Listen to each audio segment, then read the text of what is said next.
একশো টাকা পড়ি পেলাম বে।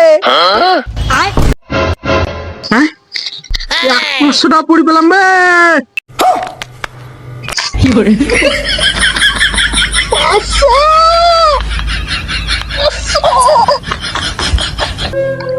হ্যালো সোনা, 500 টাকা পড়ি পেলাম। আজ রেস্টুরেন্ট যাবো, খাওয়া দাওয়া হবে সেই লেভেল।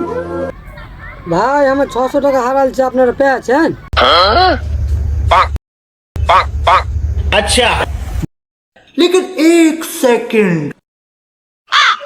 দাদা আমি 100 টাকা পেয়েছি, আর দেন ও 500 টাকা পেয়েছে। তুমি একটা সৎ ছেলে আর তুমি ভালো ছেলে, ভালো কাজ করলে। এই 100 টাকা নাও, তোমার পুরস্কার হবে। দে আমার 500 টাকা।